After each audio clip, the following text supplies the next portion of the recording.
Sir, driving licence வந்து சரி பார்க்கறதுக்கு எந்த காவலருக்கு அதிகாரம் இருக்குது சார்? ரைட்டு, நல்ல அருமையான கேள்வி. இது வந்து பல பேருக்கு பயனுள்ளதாக இருக்கும். பொதுவாக இந்த மாதிரி டிராஃபிக் சம்மந்தப்பட்ட விஷயங்களுக்கு வந்து டிராஃபிக் போலீஸ் கேட்குறதுக்கு உண்டான அதிகாரம் இருக்குது. டிராஃபிக் போலீஸ் வந்து பெரும்பாலான அதிகாரம் இருக்குது அவங்களுக்கு வந்து. அது பர்டிகுலர்லி பார்த்திங்கன்னா கிரேட் 2க்கு மேலே இருக்கிற போலீஸ் கான்ஸ்டபிளுக்கு மேலே இருக்கிற அதிகாரிகளுக்கு வந்து இந்த மாதிரி விசாரிக்கிறதுக்கு அதிகாரம் இருக்குது. அதில் ஓட்டுநர் உரிமம், ஆர்சி புக்கு, இன்சூரன்ஸ் காப்பி, அப்புறம் மாசு கட்டுப்பாட்டு அந்த சர்டிஃபிகேட்டு, இதெல்லாம் வந்து கேட்குறதுக்கு உண்டான அதிகாரம் வந்து அவங்களுக்கு இருக்குது. அதே மாதிரி அவங்க என்ன பண்ணணும் அப்படின்னா அவங்களுடைய ஐடி கார்டை காமிக்கணும். ஐடி கார்டை காமிச்சு நான் இந்த மாதிரி அதிகாரி நான் செக் பண்ணுறேன்னு அவங்க வந்து ஒரு மரியாதையோடு சொல்லணும். இதை வந்து பெரும்பாலும் பின்பற்றுறதில்லை. மேலதிகாரிகள்லாம் வந்து இவங்களுக்கு வந்து இன்சிஸ்ட் பண்ணுறாங்க. ஒரு ட்ரைனிங்லேயும் இதை மாதிரிலாம் பொறுமையாக இருக்கணும், மக்கள்கிட்ட வந்து அன்போடு நடந்துக்கணும், அப்போ தான் வந்து உங்கள் மேலே மரியாதை வரும் அப்படின்றதெல்லாம் வந்து அறிவுறுத்திக்கிட்டே தான் இருக்காங்க. இதில் பெரும்பாலான காவல் அதிகாரிகள் கொஞ்சம் கொஞ்சமாக மாறிக்கிட்டே வராங்க. இன்னும் ஒரு சில அதிகாரிகள் தான் வந்து கடவுள் மாதிரி நினச்சிக்கிட்டு ஏய் அதை கொடுறா, இதை கொடுறா, அதை செய்டா அப்படின்லாம் சொல்கிறதுக்கு உண்டான வந்து அதை கண்கூட நிறைய பேர் பார்த்ததா எனக்கு சொல்லுவாங்க. ஏன்னா நாங்களாம் வழக்கறிஞராக இருக்கனால நாங்கள் அதை ஃபேஸ் பண்ணுறது வந்து கொஞ்சம் குறைவு. ஆனால் பொதுமக்கள் வந்து இது மாதிரி நம்ம கமெண்ட்ஸில் கூட சொல்லியிருக்காங்க. நான் வந்து ஒரு ஆட்டோ டிரைவர், நான் ஆட்டோ டிரைவர் டேய் இங்கே வாடா அப்படின்னு சொல்லி கேட்டு என்னடா யூனிஃபார்மு அப்படின்னு வாடா போடான்னு பேசுகிறதும். ஏன்னா ஒரு ஆட்டோ டிரைவர் அவருடைய மகளை வந்து கல்லூரிக்கு கூட்டிகிட்டு போகிறாரு. கூட்டிகிட்டு போகும்போது கான்ஸ்டபிள் வந்து இந்த மகள் வந்து ஒரு மெடிசன் டாக்டர், அவங்க மகள் டாக்டரு, மகளை வந்து கூட்டிகிட்டு போகிறாரு. இன்ஃபேக்ட் சொல்லப்போனால் அவங்க வந்து மேலதிகாரி ஆகிறது கூட வாய்ப்புண்டு. அவங்க டாக்டர் வந்து ஐபிஎஸ் படிக்கக்கூடாதுன்னு இருக்கான்னு அதெல்லாம் இருக்கிறது கூட வாய்ப்பு இருக்குது. இந்த மாதிரி போகும்போது ஏய் வாடா அதை எடுத்துகிட்டு வாடா, இதை எடுத்துகிட்டு வாடான்னு சொல்கிறாங்க. சொல்லும்போது இவர் வந்து கொஞ்சம் வருத்தப்பட்டு என்ன பண்ணலான்னு பார்த்து நம்மக்கிட்ட வந்தாங்க. அப்போ அவர் மேலேயே துறை ரீதியாக நடவடிக்கை எடுக்கிறதுக்கு உண்டான ஏற்பாடுகள்லாம் நம்ம செஞ்சு அவருக்கு வந்து சஸ்பெண்ட் வரைக்கும் போய் அதுக்கப்புறம் மன்னிப்பு கடிதம் கேட்டு அதுக்கப்புறம் அவர் சரியானதெல்லாம் அது வேறு கதை. இது போல் பல கதைகள் உண்டு. பல கதைகள் வந்து இந்த பல விஷயங்கள் நடந்து இதெல்லாம் வந்து அவங்க எடுத்திருக்காங்க. பட் இன்னும் நடந்துக்கிட்டு தான் இருக்குது. பொதுமக்களாகிய நீங்கள் வந்து இதை ஒவ்வொரு தடவையும் இதை பார்த்து ஏன் சார் கொஞ்சம் மரியாதை கொடுத்து பேசுங்க, உங்களுக்கு தாராளமாக எடுத்து காமிக்கிறேன், நீங்களும் பொறுமையாக இருக்கணும். நீங்களும் எடுத்தோடனே தாட் போட்டு என்ன நீ எப்படி சொல்லிட்டியா நான் என்ன பண்ணுவேன் பாரு, இது சவாலே தேவையில்லை. இந்த இடத்துல நிதானமும் பொறுமையோட புத்திசாலித்தனமாக இருந்தீங்கன்னா உங்களுக்கு வந்து நல்ல மரியாதை அந்த இடத்துல உங்களுக்கு கிடைக்கும். நல்ல மரியாதையோடு கூடிய நல்ல ஒரு கண்ணியமான ஒரு வாழ்க்கையை வந்து வாழணும். அப்படின்னா இது போன்ற விஷயங்களை காவல் அதிகாரிகள் வந்து உங்களை வந்து தட்டி கேட்கும்போது அவங்க உங்களை தவறு செய்யும்போது நீங்கள் வந்து அவங்கள தட்டி தாராளமாக கேட்கலாம். காவல் அதிகாரிகளுக்கு அவங்களுக்கு தாராளமாக அவங்களுக்கு அதிகாரம் இருக்குது. அதே மாதிரி இப்போ நீங்கள் வந்து ஒரு பைக்கை வந்து திருட்டு போயிருக்கு அப்படின்னு வச்சுக்கோங்க. அந்த பைக்கை வந்து தேடிக்கிட்டு இருக்காங்க ஒரு குற்றவியல் போலீஸார், க்ரைமில் இருக்கிற க்ரைம் பிரான்ச்சில் இருக்கவங்க தேடிக்கிட்டு இருக்காங்க. அவங்களுக்கு வந்து இவர் ஓனர் தானா, இந்த பைக்குக்கு இவர் தான் ஓனரா அப்படின்னு கேட்குறதுக்கு அவங்களுக்கும் அதிகாரம் இருக்குது. அவங்களும் கேட்பாங்க. மற்ற இது தவிர்த்து இப்போ குடிபோதையில் வர்றவங்க அவங்கள வந்து செக் பண்ணுறதுக்கெலாம் எக்யூப்மெண்ட்டை வச்சு தாராளமாக அதை செக் பண்ணுவாங்க.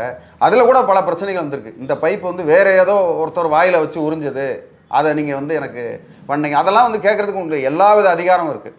இப்போ அவங்கள டங்க் அண்ட் ட்ரைவ் செக் பண்ணுற வரும்போது அந்த இடத்துல வந்து உங்களுக்கு சந்தேகமாக இருக்கும்னா உங்களுக்கு முன்னாடி வேறு பைப்பு தான் வச்சு பண்ணணும். அதுக்கு உங்களுக்கு எல்லா விதமான உரிமையும் இருக்குது. இந்த மாதிரி ஆவணங்கள் இந்த மாதிரி விஷயங்களுக்கு வந்து இந்த உரிமைகள்லாம் சரியாக நீங்கள் பயன்படுத்திக்கிட்டு நீங்கள் வந்து அதை சரியாக பயன்படுத்தணும். நீங்கள் வந்து அதை துஷ்பிரயோகம் பண்ணிடக்கூடாது. பண்ணாங்க உடனே இந்த வீடியோவில் போட்டாங்க அதனால் போலீஸ்காரரை நம்ம திட்டிடலாம், அதை பண்ணிடலாம், அதை செய்யக்கூடாது. அரசாங்க அதிகாரியை வந்து நீங்கள் வந்து தடுக்கிறதுக்கு உங்களுக்கு எந்த வித உரிமையும் கிடையாது. ஆனால் உங்களுக்கு எதிரான இந்த மாதிரி விஷயங்கள் அவமரியாதை நடக்கும்போது வேணால் அதை தட்டி கேட்க முடியும். சார், இப்போ அவமரியாதை நடந்தால் தட்டி கேட்கலான்னு சொல்கிறீங்க, அது கரெக்டு தான். ஆனால் நிறைய இடங்களில் வந்து காவலர் வழிமறித்து ஏதோ ஒரு கேஸுக்கு பணம் கேட்குறாங்க அப்படிங்கிற சமூக வலைதள வீடியோலாம் நம்ம பார்க்குறோம். அப்படியெல்லாம் பணம் வசூல் செய்தால் எங்கே சார் புகார் பண்ண முடியும்? அதுவும் நடந்துக்கிட்டு தான் இருக்குது. அது நடந்துக்கிட்டு இருக்கு. இது போன்ற அதிகாரிகள் வந்து சஸ்பெண்ட் செய்யப்படுறாங்க, டிஸ்மிஸும் செய்யப்படுறாங்க. பல வழக்குகள் இருக்குது. நீங்கள் நீதிமன்றம் வந்து பார்த்தா தான் தெரியும் இது வந்து எந்தெந்த இடத்துல வந்து நடவடிக்கை எடுக்கிறாங்க அப்படின்றது. ஏன்னா வெளியில் தெரியாது. சமூக வலைதளத்தில் வந்து ஒரு மக்கள் தாக்கப்பட்டாலோ பாதிக்கப்பட்டாலோ வரும். ஆனால் ஒரு போலீஸ்காரர் பாதிக்கப்பட்டான்னா ரொம்ப வெளியே வர்றதில்லை. அதெல்லாம் ரகசியமாக இருக்கும். ரகசியமாக வச்சுக்கிட்டு அதை பண்ணிடுவாங்க. ஸோ இப்போ வந்து இது போன்ற ஒரு தவறு நடக்குது அப்படின்னா நீங்கள் அதுலேயும் தந்திரமாக பணம் கேட்குறாங்களா அந்த நேரத்தில் நீங்கள் வந்து ஒன்று லஞ்ச ஒழிப்புத்துறையில் போய் நான் கொண்டு வரேன் சார் அப்படின்ட்டு போயிட்டு லஞ்ச ஒழிப்புத்துறையில் கம்ப்ளைண்ட்டை கொடுத்து அவரை மாட்டி விடலாம். அது தப்பு இல்லை.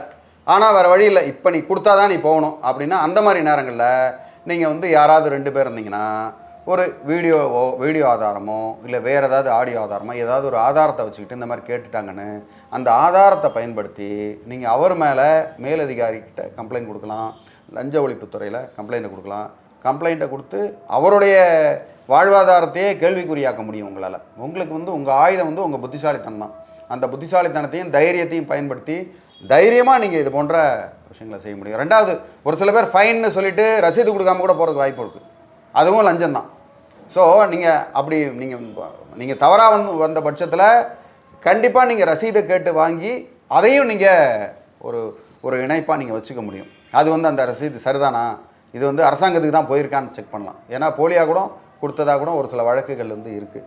அதனால் இது போன்ற புகார்களுக்கு வந்து டெபுட்டி கமிஷனர் ஆஃப் போலீஸு, நீங்கள் ரூரலாக இருந்தால் எஸ்பி ஆஃபீஸில் இந்த போன்ற மேலதிகாரிக்கு நீங்கள் கம்ப்ளைண்ட் கொடுத்தீங்கன்னா துரிதமாக நடவடிக்கை எடுக்கிறாங்க. கண்டிப்பாக இது போன்ற விஷயங்களுக்கு வந்து நீங்கள் முன்னாடி துணிந்து நின்று இதை செஞ்சிங்கன்னா தான் நம்ம சமூகம் வந்து மென்மேலும் வளரும். பின்னாடி வர்ற சந்ததியினருக்கு வந்து நம்ம கடமையாக நம்ம செஞ்சால் தான் நல்லது. நம்ம ஏதோ நம்ம போனால் சரி அப்படின்னு இல்லாமல் இதை நீங்கள் கண்டிப்பாக செய்யணும். அதுக்கு வந்து ஒரு சில பாதிப்புகள் வந்தாலும் அந்த பாதிப்பு வந்து எதிர்காலத்துக்கு உண்டான நமக்கு உண்டான நன்மையே அப்படின்னு தான் நான் சொல்லுவேன். உங்களுக்கு மேலும் ஏதாவது தகவல் தேவைப்பட்டால் கண்டிப்பாக தாராளமாக ஒரு வழக்கறிஞரை நீங்கள் வந்து கூட வச்சுக்கலாம். அவங்ககிட்ட ஆலோசனை கேட்கலாம். இலவச சட்ட ஆலோசனைகள் கொடுக்கறது கூட பல லீகல் சர்வீசஸ் அத்தாரிட்டி இருக்குது ஒரு கோர்ட்லேயும். நீங்கள் அவங்கள அணுகலாம். இல்லை உங்களுக்கு நேரடியாக எங்களை வந்து மீட் பண்ணாலும் சரி, இல்லை இந்த கமெண்ட்டுக்கு இந்த வீடியோவுக்கு வந்து கமெண்ட் நீங்கள் போட்டிங்கன்னா கூட அதுக்கு கூட உங்களுக்கு நாங்கள் பதில் சொல்லுவோம். ஸ்பெசிஃபிக்கான கமெண்ட்டு. ஓகேங்களா? ரைட். சில இடங்களில் வந்து நாங்கள் செக் பண்ணுறோம் அப்படிங்கிற பேரில் அந்த நேர விரயத்தை ஏற்படுத்துறதுனால அவங்களால கார்லையோ இல்லை வேறு ஏதோ வாகனத்தில் போகிறவங்களுக்கு பயணத்தோட பாதிப்பு ஏற்படுது. அந்த பாதிப்பு ஏற்படுறத நம்ம வந்து கம்ப்ளைண்ட்டாக ரெஜிஸ்டர் பண்ண முடியுமா? அதை வந்து காவல் நிலையத்தில் பண்ணலாமா இல்லை நீதிமன்றத்தில் பண்ணலாங்களா? ரெண்டுத்துலேயுமே பண்ண முடியும் தாராளமாக. நீங்கள் வந்து சப்போஸ் நம்ம ரொம்ப அர்ஜெண்ட்டாக போகிறோம், ஏதோ மெடிக்கல் அர்ஜென்சியாக இருக்கலாம், இல்லை வேறு ஏதாவது நம்ம ஏதோ ஒரு பொருளை வாங்க போகிறோம், அது இல்லைன்னா பெரிய நஷ்டத்துக்குள்ளாகும் அப்படின்ற பட்சத்தில் நம்மளை வேணும்னே தாமதப்படுத்தி அப்படி பண்ணும் பட்சத்தில் நீங்கள் எல்லாத்தையும் பொறுமையானதை அவசரப்படாமல் கோவப்படாமல் நிதானமாக எல்லாத்தையும் இது பண்ணிட்டு வேணும்னே என்ன இந்த அதிகாரி வழிமறிச்சார், வேணும்னே இதை செஞ்சார், அதுக்கு இவ்வளோ நேரம் ஏற்பட்டுச்சு.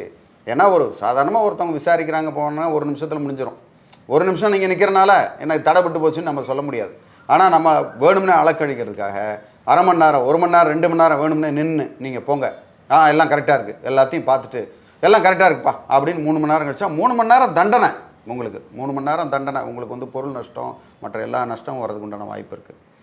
அந்த மாதிரி வரும் பட்சத்தில் நீங்கள் உயரதிகாரிகிட்ட இவர் என்கிட்ட லஞ்சம் வாங்கிறதுக்காக என்ன இந்த மாதிரி தடை பண்ணி என்னை நிற்க வச்சார், ஆனால் நான் எல்லா ஆவணங்களும் கொடுத்ததுக்கப்புறம் அவர் வேறு வழி இல்லாமல் என்னை அனுப்பிச்சி வச்சாருன்னு தெளிவாக ஒரு கம்ப்ளைண்ட் எழுதி தாராளமாக உயரதிகாரிகள் பண்ணலாம்.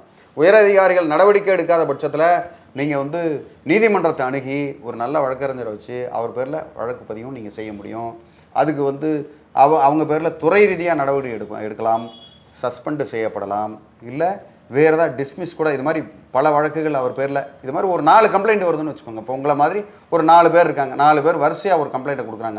இந்த மாதிரி முதல் நாள் ஆச்சு, 3வது நாள் ஆச்சு, 4வது நாள் ஆச்சுன்னு அந்த மாதிரி கம்ப்ளைண்ட் கொடுக்கும் பட்சத்தில் கண்டிப்பாக அவர் பேரில் நடவடிக்கை எடுத்து தான் ஆக வேண்டும். உயரதிகாரிகள் அவங்க எடுப்பாங்க. அப்படி எடுக்காத பட்சத்தில் நம்ம வந்து கேட்கலாம், இவங்க பேரில் என்னென்ன புகார்கள் வந்திருக்குன்னு கேட்டால் தகவல் அறியும் உரிமை சட்டத்தில் அவங்க கொடுத்து தான் ஆகணும். அப்படி நீங்கள் அந்த மாதிரி ஒரு ஆதாரம் உங்களுக்கு கிடச்சிருச்சு அப்படின்னா நீதிமன்றத்தை அணுகி 4 தடவை இவர் பேரில் புகார் வந்திருக்கு, நீங்கள் என்ன நடவடிக்கை எடுத்திருக்கீங்க அப்படின்னு அதிகாரப்பூர்வமாக ஒரு இந்திய குடிமகனாக உங்களுக்கு கேட்கறதுக்கு உண்டான ரைட் இருக்குது நீதிமன்றம் மூலயமா. மேலும் உங்களுக்கு வேறு ஏதாவது தகவல் தேவைப்பட்டாலும் தாராளமாக கமெண்ட்லாம் கான்டாக்ட் பண்ணால், ஒரு பர்சனல் இஷ்யூனா தாராளமாக கான்டாக்ட் பண்ணலாம். வாட்ஸ்அப் நம்பரில் உங்களுக்கு